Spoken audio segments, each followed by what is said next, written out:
my little ninjas. This is your ma'am Akshita and I welcome you all to the summary session of chapter 2. So the name of the chapter 2 is matter around us pure? Now notice something. Do you notice something? That there is a question mark by the end of the name of the chapter. That is, the chapter's name is a question in itself. It is questioning whether the matter around us is pure or not. We shall be understanding that. We shall be answering this particular question in our session today. And we shall also be understanding what do they really mean by the term pure.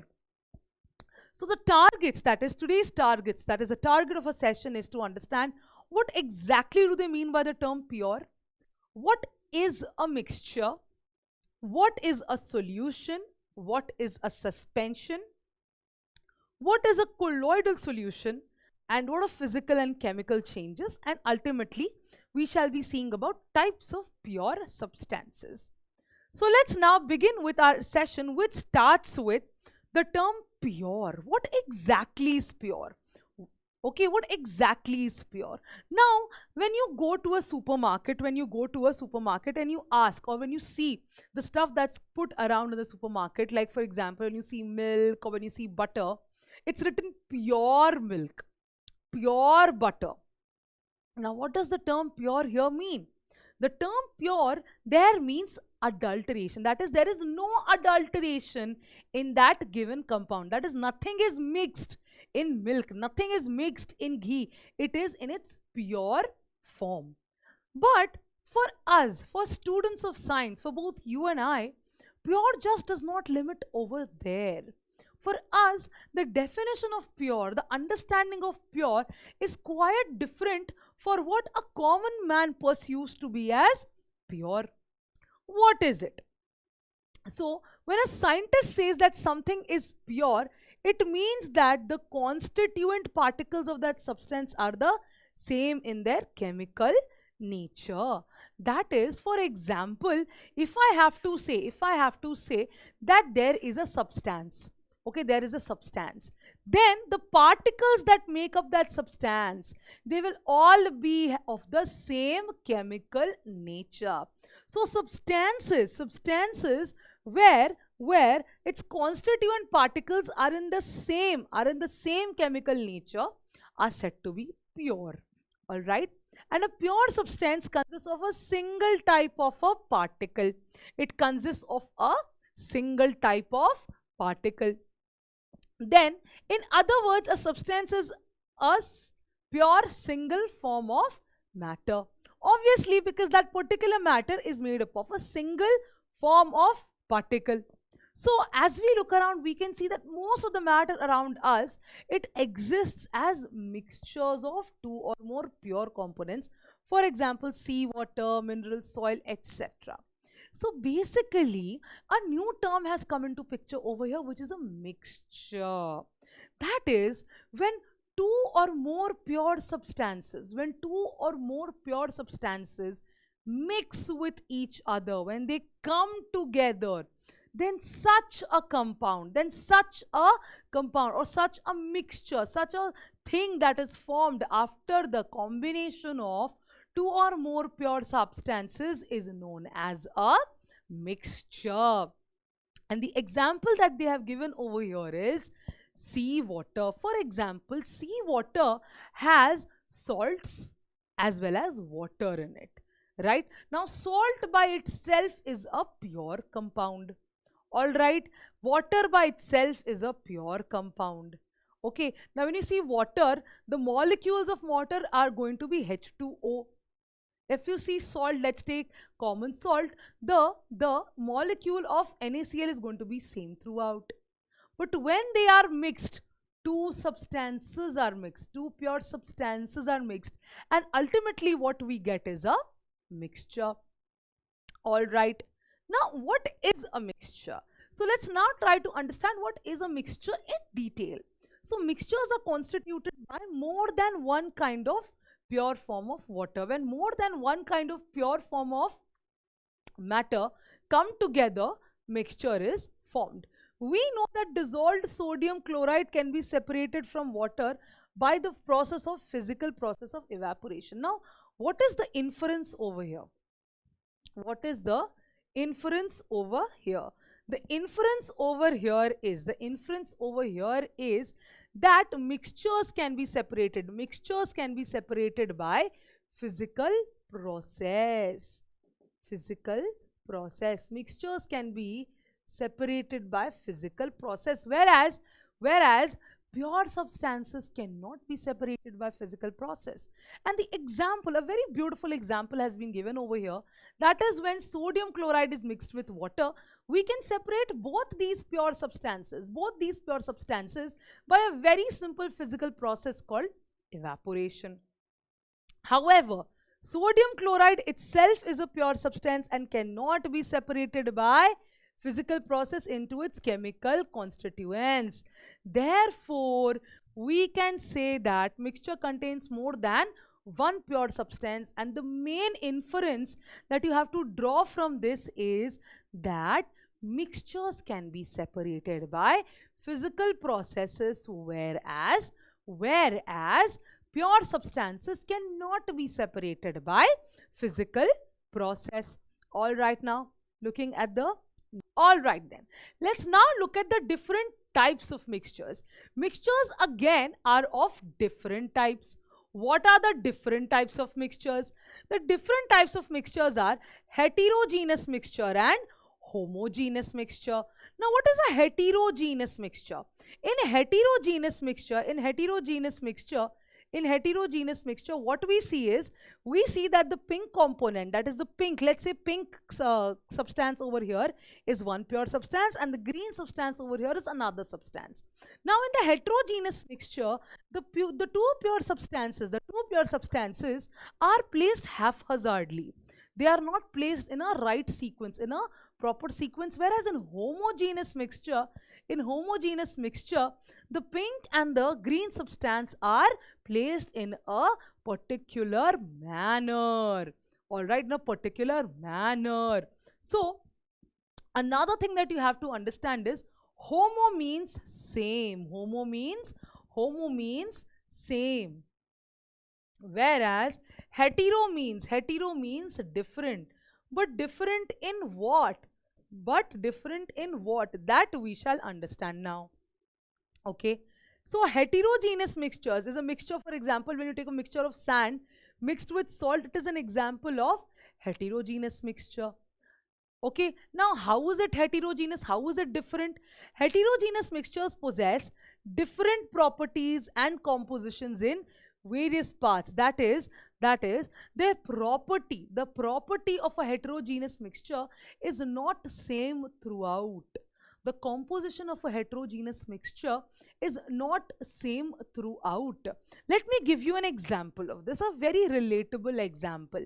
Let's talk about biryani. All right, biryani I think is everybody's favorite food. So when you talk about biryani, all right, now what are the various constituents or components of biryani? There's rice, there's raisins, there's some amount of meat, then there's, in veg biryani there's a lot of vegetables, then there's a lot of the glazed onions, and then there are a lot of spices that are there in that. Now my question to you is, when let's say you're trying to take a spoonful of biryani from one side, okay, from one side of the container in which the biryani is made. So when you're trying to take a spoonful of biryani from one side, you might get more rice and less of the vegetables, less of the spices in it. But when you take another spoonful from any other side, you might get more vegetables and less rice, more of the spices. Then what do you understand by this? That is the properties, that is the distribution of meat or vegetables, okay, the glazed onions, the rice, the spices is not uniform. It is not uniform. Whereas when you talk about a lemonade, okay, lemonade, and you take a sip of a lemonade, when you take a sip of a lemonade, okay, it tastes sweet. When you take another sip of the lemonade, it still tastes sweet. You take the third sip, again it is sweet. So what do you understand by this? That is, no matter how many sips you take till it gets finished, the taste is going to remain same throughout that particular glass of lemonade. All right, why? Because that same taste is uniform. The constituents are distributed uniformly in the given water. All right, thereby lemonade is an example of homogeneous mixture, whereas biryani is an example of heterogeneous mixture. So the properties are not uniform throughout the mixture. Example is air, oil, water, etc. Now talking about homogeneous mixture. So sugar mixed with water is the most common example of homogeneous mixture. Or salt mixed with water is also an example of homogeneous mixture. Lemonade that you have is also an example of homogeneous mixture. Homo means same. What is same? The properties. The properties and composition is same throughout their mixture. It is same throughout their mixture. That is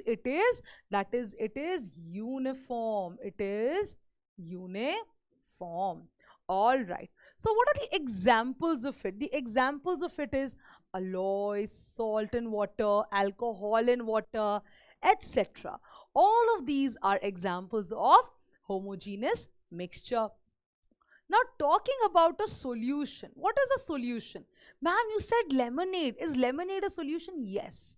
Lemonade is a solution. Why is lemonade a solution? As you can see over here, why is lemonade a solution? A solution is a homogeneous mixture of two or more substances. So what do you understand with solution? Solution is also a mixture. And what kind of mixture is solution? It is a homogeneous mixture. It is a homogeneous mixture.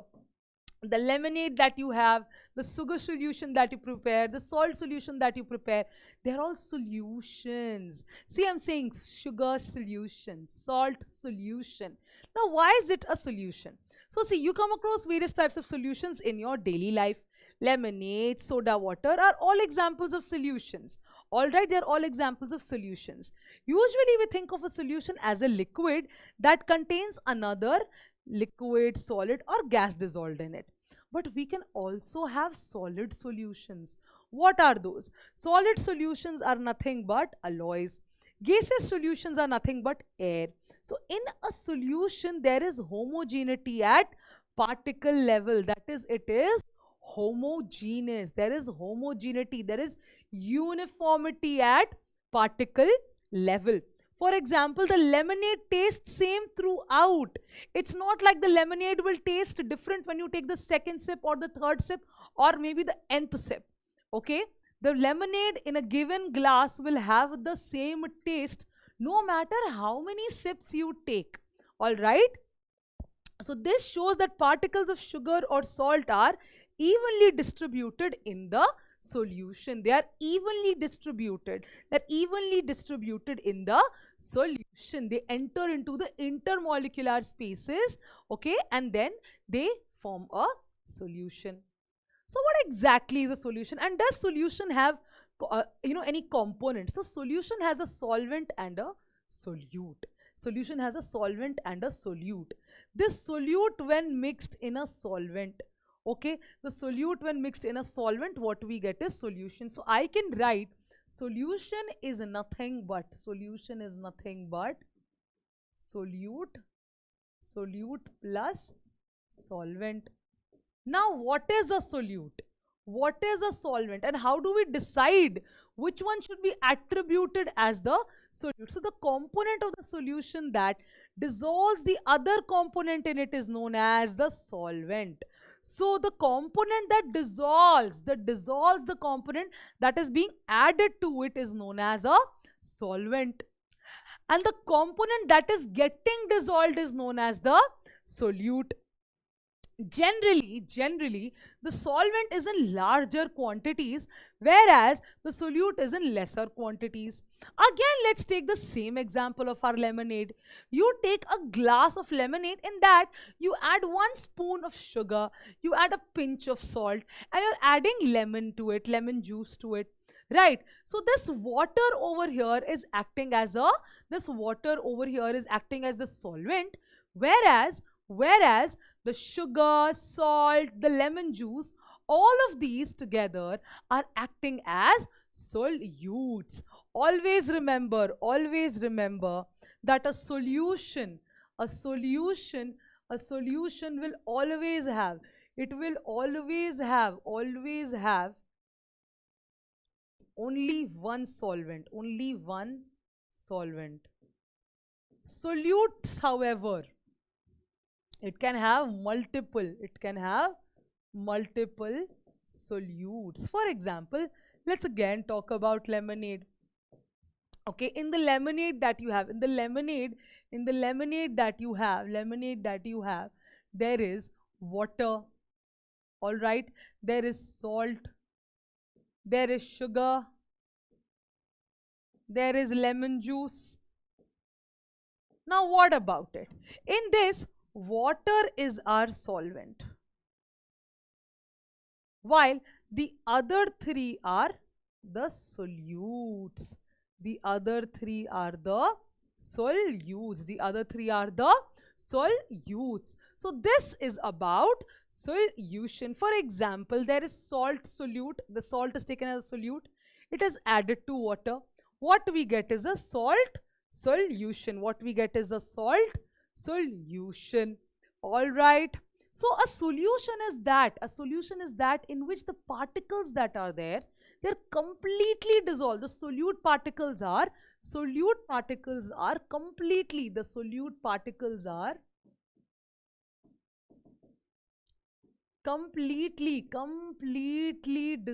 They're completely dissolved in the solvent.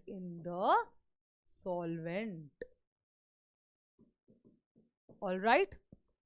Now let's talk about alloy.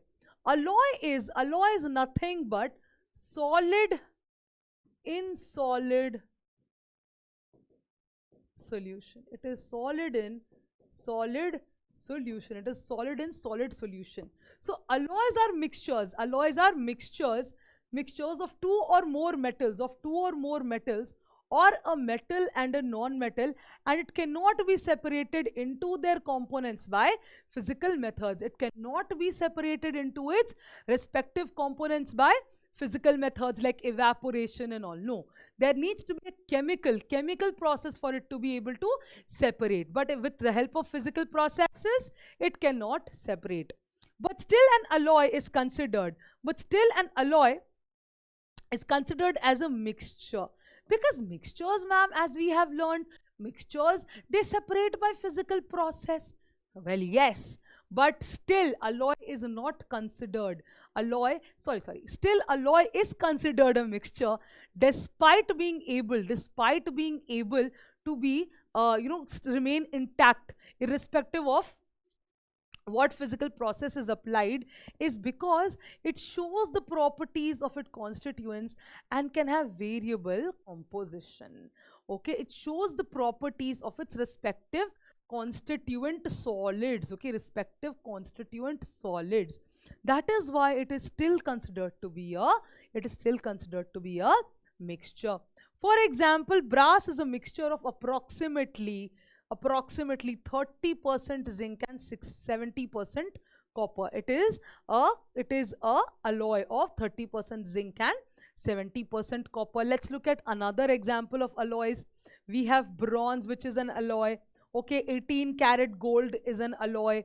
Brass, we already know, is an alloy. Cast iron is an alloy. Sterling silver is an alloy. All of these are nothing but examples of alloys. All right. Now talking about the properties of a solution. All right, ma'am, we have understood what a solution is, but what are the properties of a solution? So there are 4 properties. All the 4 of them are important, which is, it is a homogeneous mixture. First things first, it is a homogeneous mixture. Then the particles of a solution are smaller than 1 nanometer. 1 nanometer is nothing but 10 to the power minus 9 meters. Just imagine how small, how tiny it is. So the particles of the solution are smaller than 1 nanometer in diameter, not even radius, in diameter. So they cannot be seen by naked eyes. All right. Another thing is, because of every particle size, because of very small particle size, they do not scatter a beam of light passing through the solution. See, had it not been less than a nanometer in its diameter, it would have scattered the beam of light. Since it is less than that of a nanometer, it cannot scatter a beam of light. That is, for example, take a sugar solution, and through that try to pass light. Will you be able to see the path of light? No, it does not scatter the beam of light. All right, so the path of the light is not visible in a solution. This is very important. This is very, very important, beta. Now you must be thinking, ma'am, scattering is there, path is visible, Tyndall effect, I've read about it. Don't worry, we shall get there as well. So the solute particles cannot be separated from the mixture by the process of filtration. Filtration is a physical process. Filtration is a physical process, but the solute particles cannot be separated by filtration because the solute particles are completely dissolved in the solvent. So let's take the example of sugar solution. Try passing sugar solution, which is completely, where the sugar is completely dissolved in water. Try passing that through a filter paper. You will not be able to get back the sugar. All right. So filtration is not the technique by which you can get back the solute particles. However, the solute particles do not settle down when left undisturbed. That is, they do not settle down when left undisturbed. For example, if you take a glass of water, in that you add sugar, you mix it and you put it aside. All right. After 10 minutes or an hour or whatever time you feel is appropriate, you go and check for it. You will see that the sugar did not settle down. All right. The sugar is still dissolved in water. What does this indicate? This indicates that solutions are stable. Solutions are stable. So with this, we have understood the properties of solution. All right. Let's now understand concentration of a solution. Ma'am, what is the concentration of a solution? You must be wondering, what exactly is the concentration of a solution? So in a solution, the relative proportion of the solute and solvent can be varied.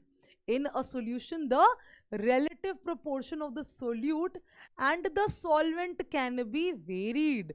Okay, depending upon the amount of solute present in the solution.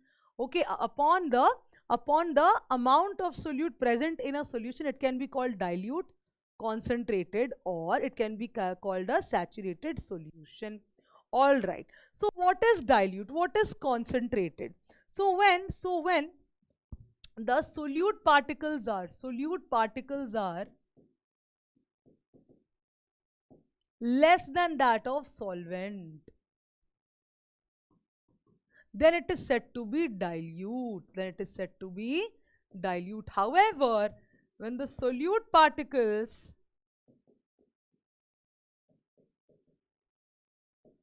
are more than that of solvent, then it is said to be concentrated or saturated solution. Okay.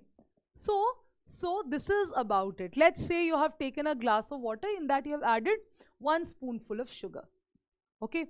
But you take another glass of water, in that you add 8 spoonfuls of sugar. So you will notice that the one having 1 spoonful of sugar is dilute because it has less solute particles, while the one which has more solute particles is concentrated. All right. Moving on to concentration of a solution. So at any particular temperature, you have to be very particular about the term temperature. Why, ma'am? Why temperature? It is because we have already learned that with increase of temperature, the kinetic energy increases. Right? With increase of temperature, the kinetic energy increases, as a result of which the forces of attraction between the particles will break apart. All right. Thereby, the intermolecular spaces are going to increase. thereby more solute can be dissolved. Hence, you have to be very particular about the temperature. At any particular temperature, a solution that has dissolved as much solution as it is capable of dissolving is said to be a saturated solution. Okay, as much it is capable of dissolving is known as saturated solution. In other words, when no more solute can be dissolved in a solution at a given temperature, it is called saturated solution. The amount of the solute present in the saturated solution at this temperature is called its solubility. The amount of solute present in the given solution at a particular temperature where no more solute can be dissolved in it is known as its solubility. If the amount of the solute contained in the solution is less than the saturation level, then it is known as unsaturated solution. Then it is known as unsaturated solution. So what would you happen if you were to take? What would you happen if you were to take a saturated solution at a certain temperature and cool it slowly? So see, we can infer from the above activity. See, as you are taking a saturated solution and you're cooling it slowly, after a given amount of time, the solubility will differ. The solubility will differ. It will not remain the same. Okay, if you're cooling it down, the solubility will decrease. Alright, if you're heating it up, the solubility will increase. Alright, so concentration, or I would rather say solubility is directly proportional to temperature. As the temperature increases, solubility increases. As the temperature decreases, solubility also decreases. So how do we calculate? How do we calculate or express these various concentration terms? We do that with the help of weight by weight percentage, where we take the weight of the solute divided by the weight of the solution into 100. Alright. Then we take the volume percentage, that is, we take the volume of the solute by volume of the solution into 100. Alright. Then we take the weight by volume percentage, that is, we take weight of the solute. Okay. One sec. Alright. So volume percentage, we take volume by volume, where we take the volume of the solute by volume of the solution into 100. Then weight by volume percentage, where we take weight of the solute by volume of the solution, okay, into 100. So these are the three ways by which we can determine or express the concentration of a given solution. Alright then. So what is a suspension? What is a suspension? So a suspension is non-homogeneous, that is, it is heterogeneous. You have to be very particular about this. Non-homogeneous means heterogeneous. It is heterogeneous in which solids are dispersed in the liquids. The solid particles that are there, they are dispersed in the liquids and are called suspension. For example, when you take some amount of sand and mix it in water, alright, you will see that the sand particles are suspended. They are not dissolved in water. They are suspended in water. So this such a solution or such a mixture is known as a suspension. So a suspension is a heterogeneous mixture in which the solute particles do not dissolve but remain suspended throughout the bulk of the medium, and the particles of the suspension are visible to our eyes. All right. So what are the examples? Okay, the fruit drinks that you have, okay, the cold coffee, or I would rather say the cold thick shakes that you have, all of them are nothing but suspension. All right. Now moving on to the properties of a suspension. So a suspension is a heterogeneous mixture. That is something that we have to mention. Then the particles of the suspension can be seen through our naked eyes. They can be seen by our naked eye. The particles of the suspension scatter. They scatter a beam of light passing through it and make its path visible. Alright, it can scatter a beam of light and it can make its path visible, because since these solute particles, okay, these suspended particles are suspended, they can scatter the beam of light. Alright, the solute particles settle down. They settle down when a suspension is undisturbed. When the suspension is undisturbed, the suspended particles will the suspended particles will settle down. That is, they are unstable. And they can be separated from the mixture by the process of filtration. Unlike solution, which was not separated, which could not be separated by the process of filtration, suspension can be separated by the process of filtration. And you can try this. Try dissolving, okay? Try mixing soil in water. So amount of sand in water or soil in water, and when you try filtering it, you are able to filter the soil or sand of the water, right? Thereby, suspension. In suspension, we can separate the mixture by filtration. That is a physical process. And when the particles settle down, once the particles settle down, it does not scatter the beam of light. It does not scatter the beam of light, and this is known as suspension breaking. That is, the suspension breaks. Once the particles settle down, the suspended particles settle down, then it does not scatter the beam of light. All right, then moving on to the next, which is, what is a colloid? The milk that you drink is the best example of a colloid. So particles of a colloid are uniformly spread throughout the solution. All right, they are uniformly spread throughout the solution. Due to the relatively smaller size of particles as compared to that of a suspension, the mixture appears to be homogeneous, but it is not homogeneous. All right, it is not homogeneous. But actually a colloidal solution is heterogeneous mixture. For example, milk. Best example of heterogeneous mixture is milk.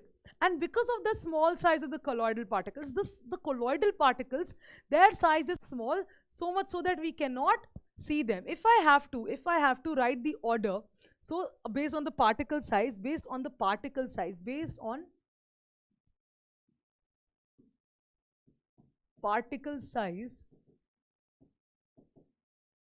size of the suspension,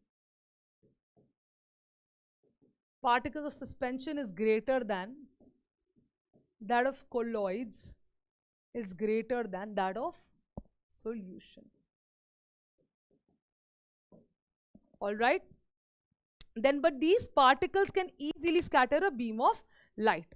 That is, although they are small enough for us to not be able to see it, but big enough for it to scatter the beam of light. What is big enough for it to scatter the beam of light? Now, what is the last property? The scattering of beam of light is known as Tyndall effect, and Tyndall effect is given, the name is given after the name of the scientist who discovered it. So what is Tyndall effect? See, early in the morning, you know, when there's a lot of fog, especially in hilly areas, is very commonly seen. You know, a lot of fog. When the sun rises, okay, you can see the beam of sunlight. It looks really beautiful, very pretty.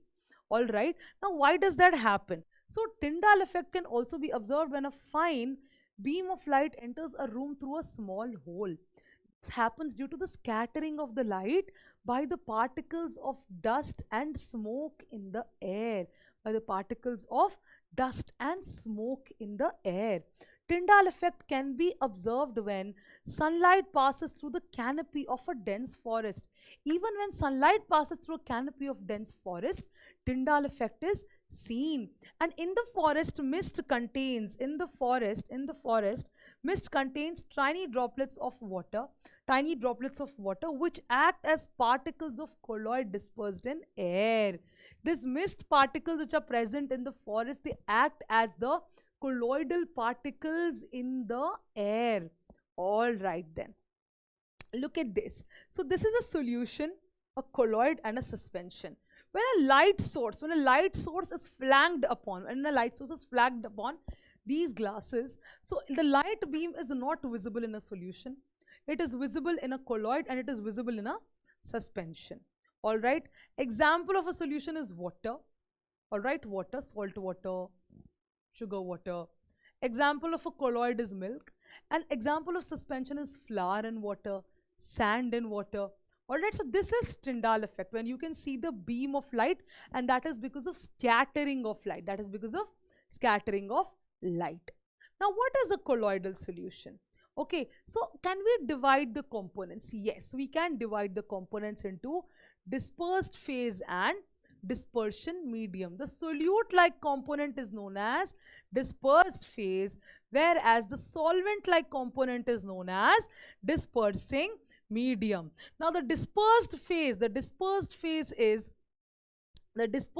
is suspended in the dispersing medium. All right, so colloids are classified according to the state, that is, they can be solid, liquid, gas, okay, of the dispersing medium and the dispersed phase. So it is the state of the dispersing medium or the dispersed phase which can be used to categorize the various types of colloids. For example, these are some of the examples. Liquid in liquid, best example is milk. Okay, shaving cream is gas and liquid. Liquid in gas, fog in clouds. All right, liquid and solid, the cheese that you have, butter, jelly, etc.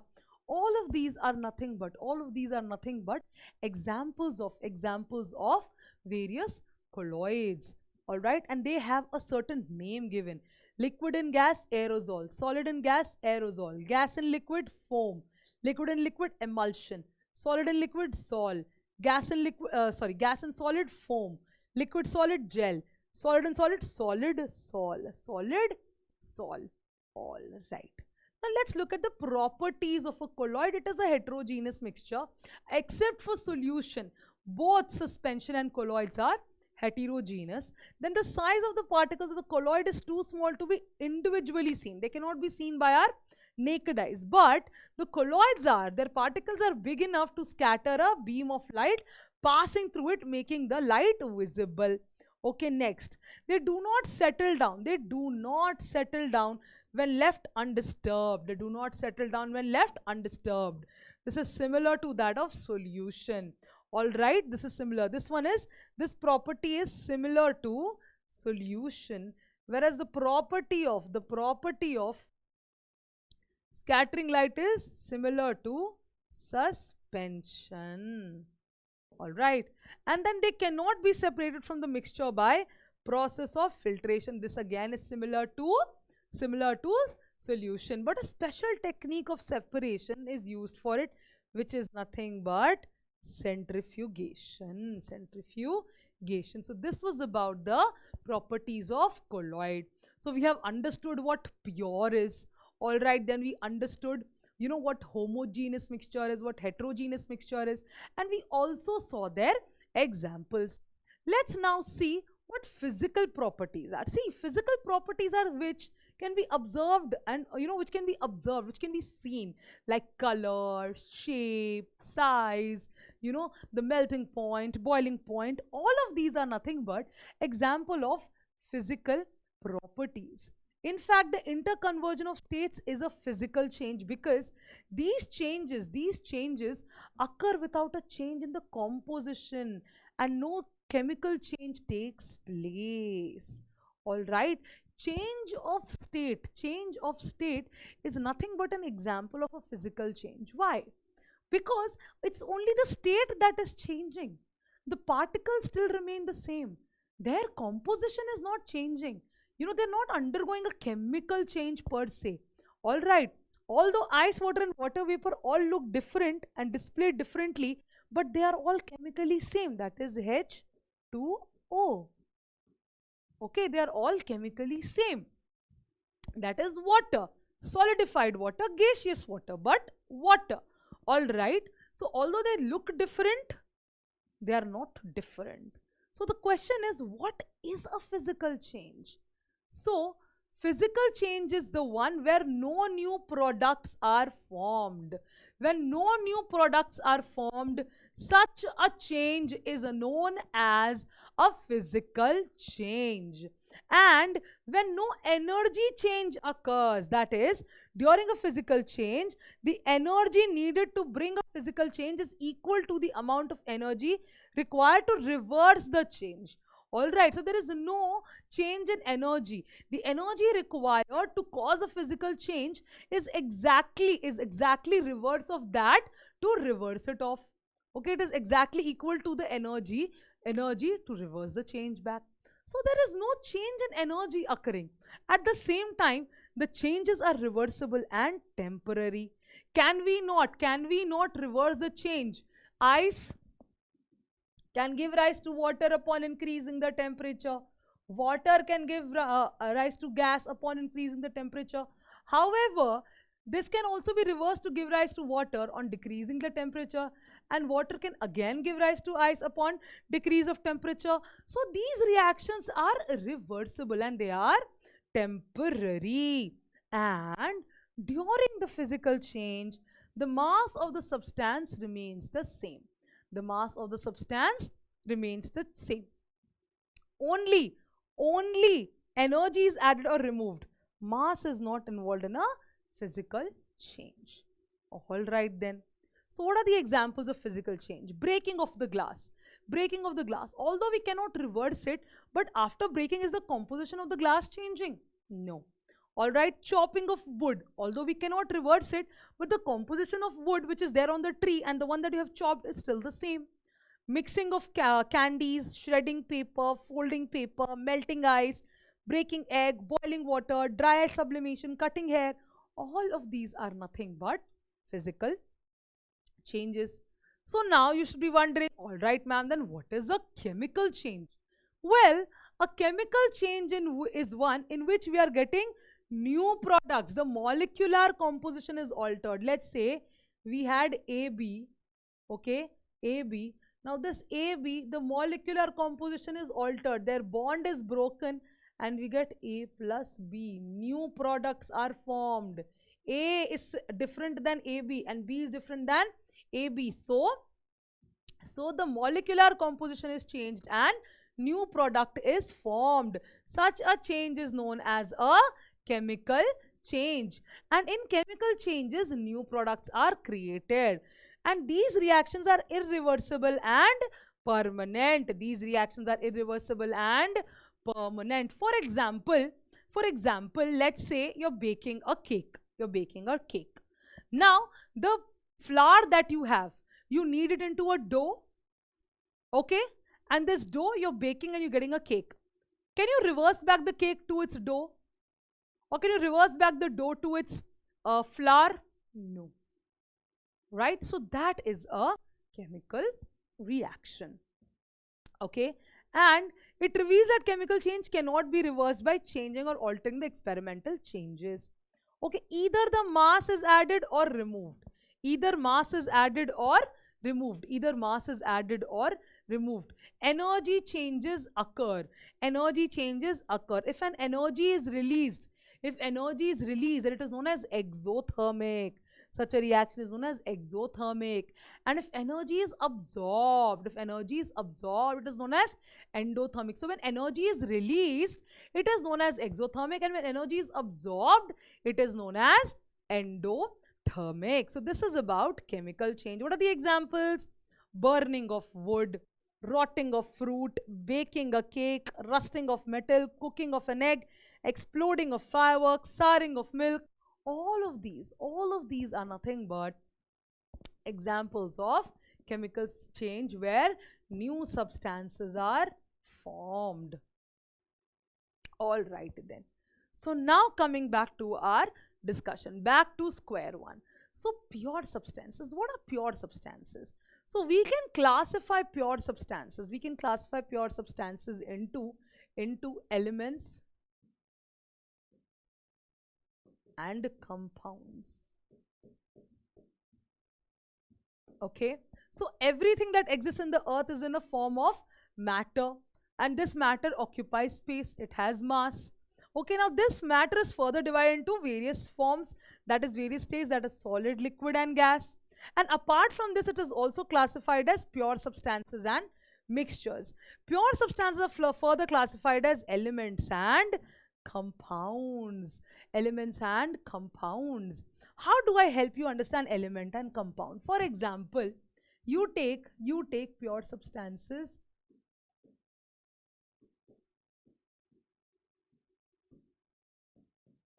element. Hydrogen is an element. right? Hydrogen gas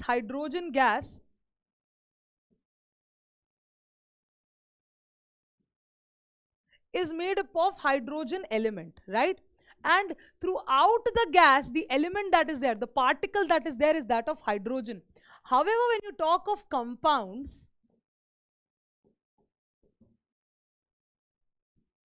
okay, water is a compound. Why? Water is formed by the combination of hydrogen plus oxygen, where both hydrogen and oxygen are separate elements. So what do you understand from this? Elements are those which are made up of the same particle through and throughout, right? Whereas compounds are those which are made up of two or more elements coming together. Two or more elements coming together. But again, even in a compound, let's say water, the water molecule, now when you have water, okay, the water in the glass, now the water in the glass will have water molecules only. It's not like the H2O is going to change into D2O, right? It is going to be H2O only. So thereby compounds and elements they make up pure substances. So element is a substance that consists only of one type or one kind of atom, one type of particle, one kind of atom. An element is a pure substance as it cannot be broken down or transformed into a new substance even by using some physical or chemical means. It is made up of only one kind of atom. It cannot be broken down further. Water can be broken down further to hydrogen and oxygen, but can hydrogen be broken down any further? Can oxygen be broken down any further? No. So they cannot be broken down any further or transformed into a new substance by using some physical or chemical means. Hydrogen will remain hydrogen only. All right. So the elements are mostly metals, non-metals or metalloids. All right. Talking about compounds. Compounds on the other hand are also pure substances when two or more elements are combined chemically in a fixed ratio. Chemically in a fixed ratio. However, these substances can be broken down into separate elements by chemical methods. Okay, now they combine chemically in a fixed ratio and they can be broken down. They can be broken down further by chemical methods, whereas elements cannot be broken down. So with this, we have understood about matter, which is solid, liquid or gaseous in state, is of two types: pure substances and mixed substances. Okay, mixed substances are nothing but mixtures. These pure substances are nothing but elements and compounds. Okay, elements cannot be broken down. Compounds have a fixed composition and can be broken down by chemical reactions. The example of elements is oxygen, copper, iron, hydrogen, and compounds is water, methane, sugar, etc. Mixtures, on the other hand, are of two types: homogeneous and heterogeneous. Homogeneous have uniform composition, heterogeneous have non-uniform composition. Example for homogeneous is sugar and water, lemonade, etc. An example for heterogeneous is sand and salt, sugar and salt, water and ice, etc. So with this, we have come to the end of the chapter, that is end of the session, which is the revision, end of the summary, which is with revision. So now what did we learn in our session today? In our session, we learnt about pure substances. All right, we learnt about pure substances. Then what we learnt is, apart from pure substances, we learnt about mixtures. Okay, and we learned that these mixtures are again of two types. That is nothing but homogeneous and heterogeneous.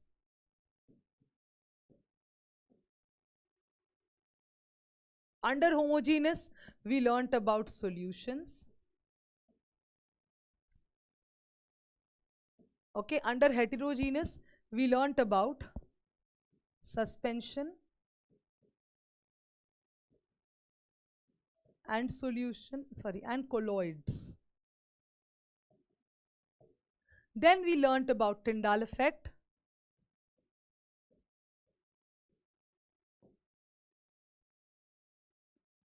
We learnt about physical and chemical changes, and then we learnt that pure substances are made up of elements and